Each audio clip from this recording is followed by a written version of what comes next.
there are dive watches and there are dive watches.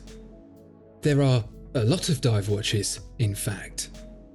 Choosing one isn't so much a process of evaluating the pros and cons of each, weighing up the strengths of one and the weaknesses of the other because, well, let's be real, they're all pretty similar. Ultimately, it's a question of the name on the dial, the price on the sticker, and rarely about the functionality of the watch itself. That's true of most, but is it true of the Jaeger-LeCoultre Polaris Mariner Memovox? Watchfinder, the pre-owned watch specialist. Now available in France, Germany, Switzerland, USA, and Hong Kong. So we can keep on making great watch videos. I'd really appreciate it if you subscribed to the channel. If you already are, it really does help. Thank you. Since watchmakers first cottoned on that they could make their watches resistant to water, they've been trying all sorts of weird and wonderful ways to make the most of it. I'm sure Rolex would have you believe that it fashioned the first timepiece designed to take a dunk, but the truth is that the maker of the famous Oyster watch borrowed its technology from the century before. One of the earliest known water-resistant watches was to be found at the 1851 Great Exhibition in London, where a watch manufactured by W. Pettit & Co. was to be found dangling on display in a goldfish bowl full of water. The screw threads used to seal it weren't the only inspiration borrowed by Rolex, it seems, who repeated the same goldfish bowl stunt in jewelers' windows almost a century later. But anyway, as tolerances became finer, gasket technology improved, and alloys became more corrosion resistant, the requirements for a diver began to homogenize into one standard blueprint. Legibility, reliability, functionality, and of course water resistance were drawn up into international standards to ensure the safety of the professionals using them, and to stand out was merely to improve on the format already established. Take a look at a Nokia phone from the early 2000s, as screens started to become a little bigger and technology started to offer a little more than just calls and texts. Cameras started to appear, resulting in the phone camcorder hybrid N90. The BlackBerry changed the game with its full keyboard, and so Nokia responded with a full-size expandable keyboard in its 6820. Handheld gaming was growing in popularity, and so Nokia entered the fray with the N-Gage. What you ended up with was a wild and varied array of designs, devices in all sorts of colours and configurations, until displays started getting bigger, touchscreens improved, and everyone evolved into the final form of the generic rectangular smartphones we have today. And once Blancpain established a blueprint for the dive watch in 1953, everyone else followed suit. Thing is, there's one manufacturer that just can't seem to get on board with the idea of jumping on the bandwagon with everyone else. Jaeger-LeCoultre just isn't a bandwagon rider. It's a bit of a maverick, does things the way it wants to. If Jaeger-LeCoultre were a jet fighter pilot, it would definitely buzz the tower even when it was told not to. So it goes like this. A dive watch was a diver's lifeline, told them how long they'd been using a tank, how long they'd taken for decompression, all the stuff that stands between them and becoming shark food. The bezel is the tool watchmakers committed to for this variable, a simple time-tracking mechanism. But there's one problem. It needs you to remember to look at it to be of any use. Seems like a bit of a blind spot, so Jaeger-LeCoultre sought to work the problem out.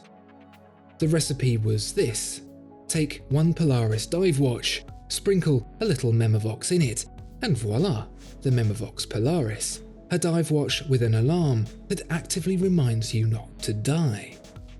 It still had a bezel, internal of course, a simple external ratchet wouldn't do for Jaeger-LeCoultre, but it was complemented by the easy to set and surprisingly loud double-layer resonance chambered alarm. This may not be the era of the gentleman diver anymore, but once again we find ourselves in a bit of a mire. When a new diver is released and the only difference from the old one is a millimeter in diameter and lugs a hair thinner, we're in trouble. Things are getting stale. What we need is something fresh and interesting to get the blood pumping from its current lugubrious state. And like it did back in the 60s, Jaeger-LeCoultre is here once more to remind us that diving watches can actually be a bit more interesting than the sea of black and steel bobbing out to the horizon.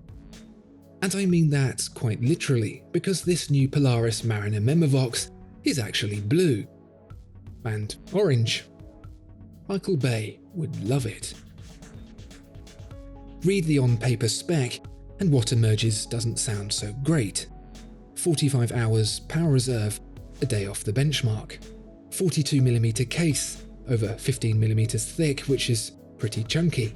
300 meters of water resistance, the least you'd expect from something branded as a pro diver. At 17,400 euros, it seems like it's asking a lot. But that's not Jaeger-LeCoultre's perspective. That wasn't the perspective the brand took when it decided air temperature changes were a good way to power a clock, or flipping the case over was a good way to protect it. What Jaeger-LeCoultre brings to the table isn't typically measurable by the standards we've come to expect, and that's why the Polaris Mariner Memovox seems to blend in at first glance. But let's look deeper.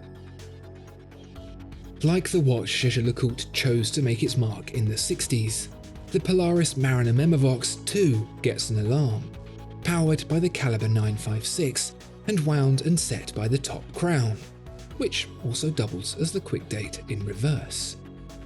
Only this time you get to see it, and that's worth the price of entry on its own. There aren't many divers with the capabilities this has that also reward you with a view into the engine room. But it's not just that, it's the little touches. Like the crown that adjusts the internal timing bezel, which has an orange security ring warning revealed when it's pulled open to set. Or the hour and minute hands, which feature different coloured luminous paint to tell them apart. It's typically Jaeger-LeCoultre in its approach to thoroughly over-engineering every aspect of its operation. Is that good enough? It doesn't have to be, at least not for the masses. This isn't a watch that's bought without thinking, just because that's the watch you buy when you get your bonus or that promotion. It's one you choose because you've considered your options and you've decided you want something that doesn't sit well on paper, that files the rulebook somewhere between yesterday's newspaper and the bin. Ultimately, that 60s watch sat in the shadows of its simpler, more successful counterparts. It's obvious, really. The N90s and 6820s of this world have no place in broader utility, too quirky and too specialist to be cost-effective enough, and catch-all enough to make the numbers work.